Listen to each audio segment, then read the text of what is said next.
Le plexus suboccipital correspond à l'anastomose des rameaux dorsaux des nerfs spinaux de C1 à C3.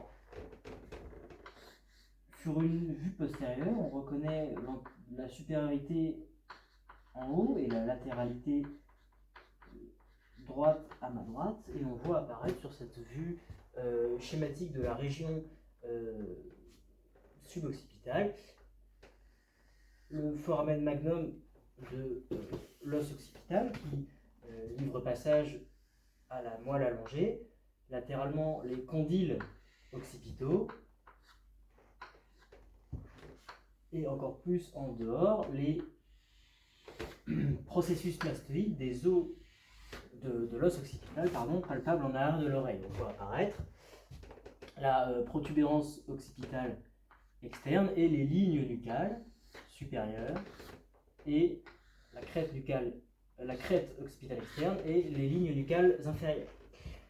En bas, on reconnaît la classe avec les masses latérales, le processus transverse de la classe et l'arc postérieur de la classe.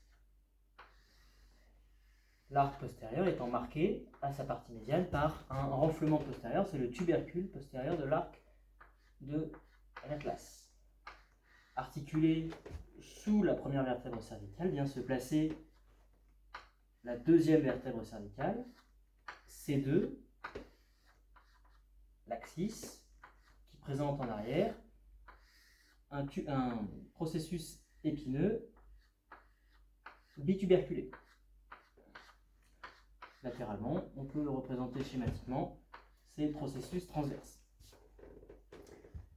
La région suboccipitale, de cette région occipito-atlanto-axoïdienne, présente 4 muscles. Ce sont les muscles suboccipitaux avec en haut et en dedans le muscle petit droit postérieur de la tête, muscle triangulaire, tendu de l'os occipital à la première vertèbre cervicale, s'insérant en haut sous la ligne nucale inférieure et en bas sur le tubercule postérieur de l'arc postérieur de C1.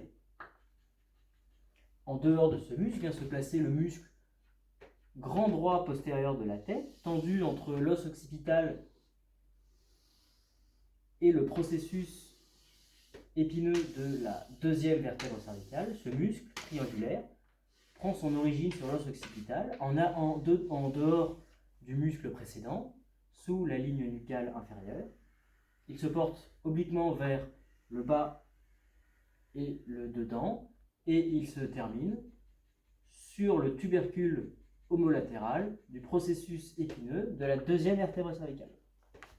En dehors de ces deux muscles viennent se placer les muscles obliques supérieurs de la tête, fusiformes, tendus entre l'os occipital et le processus transverse de l'atlas, oblique vers le bas et le dehors, et le muscle oblique inférieur de la tête, tendu obliquement entre C1 et C2, prenant son origine sur la partie postérieure du processus transverse de l'atlas, se dirigeant obliquement vers le bas et le dedans, et se terminant sur le processus épineux de la deuxième vertèbre cervicale. Ces 4 muscles forment les muscles suboccipitaux, au plan profond des muscles de la nuque, et leur vocation fonctionnelle est le maintien de la stabilité du complexe occipito-atlanto-axoïdien et la stabilisation du crâne sur le rachis cervical, et donc asservie à l'orientation fine du regard dans l'espace.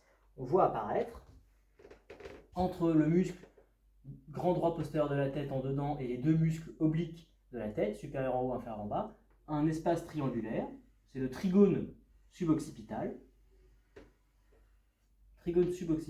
dans lequel se projette l'artère vertébrale dans son segment terminal, avant de pénétrer dans la boîte crânienne. L'artère vertébrale monte dans la région latéro-cervicale, branche collatérale de l'artère subclavienne. On la voit ici se porter en haut en traversant les foramens transversaires des vertèbres cervicales de la 6e à la 1re, et dans la région profonde du trigone suboccipital se porter vers le dedans, en contournant vers l'arrière la masse latérale de C1, et venir ici quitter le trigone suboccipital pour se porter vers le dedans et vers le haut, et perforer la membrane qui unit l'occiput à C1, et gagner ici l'intérieur de la boîte crânienne en passant par le foramen magnum. Ce sont les éléments de topographie qui intéressent le plexus cervical postérieur, plexus suboccipital. Les branches postérieures des nerfs rachidiens de C1 à C3 sont anastomosées entre elles. La branche postérieure de C1, que l'on voit apparaître ici, est un nerf strictement moteur qui se destine à l'innervation des 4 muscles suboccipitaux.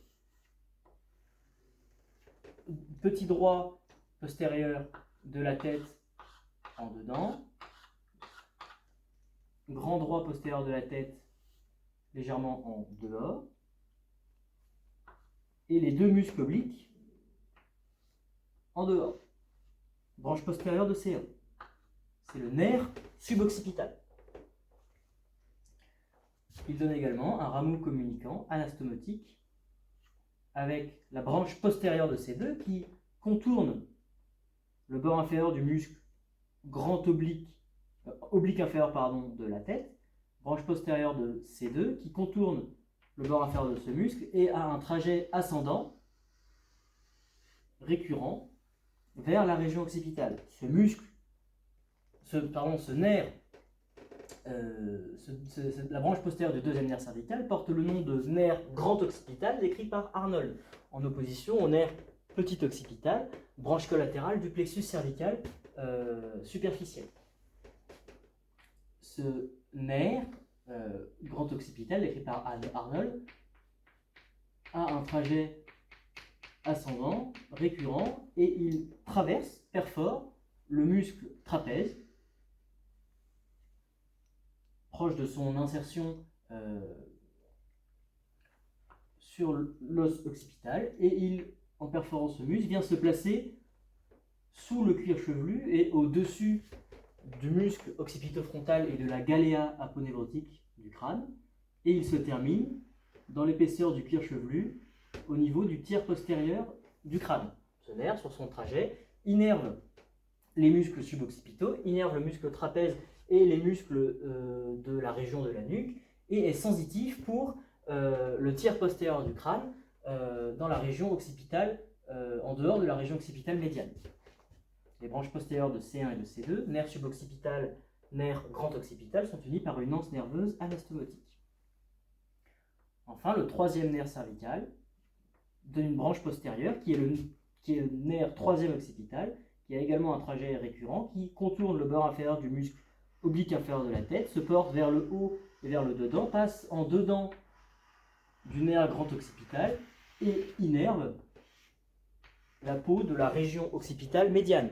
C'est le nerf troisième occipital, également uni par un rameau nerveux à la branche postérieure de ces deux. Cette disposition anastomotique entre les branches postérieures porte le nom de plexus suboccipital et a été décrit par Crevellier sous le nom de plexus cervical postérieur. Son territoire d'innervation motrice correspond les muscles suboccipitaux, les muscles profonds de la région de la nuque appartenant aux érecteurs du rachis et à la masse commune, et d'un point de vue proprioceptif, au faisceau supérieur du trapèze par l'intermédiaire du deuxième, troisième et également quatrième nerfs spino-cervicaux par leur branche dorsale. Le territoire sensitif correspond à la région occipitale, médiane et latérale par l'intermédiaire du nerf grand occipital et du nerf troisième occipital. Voilà ce que je vais vous dire concernant le plexus cervical postérieur de Crevellier, sa disposition, ses rapports et ses branches terminales.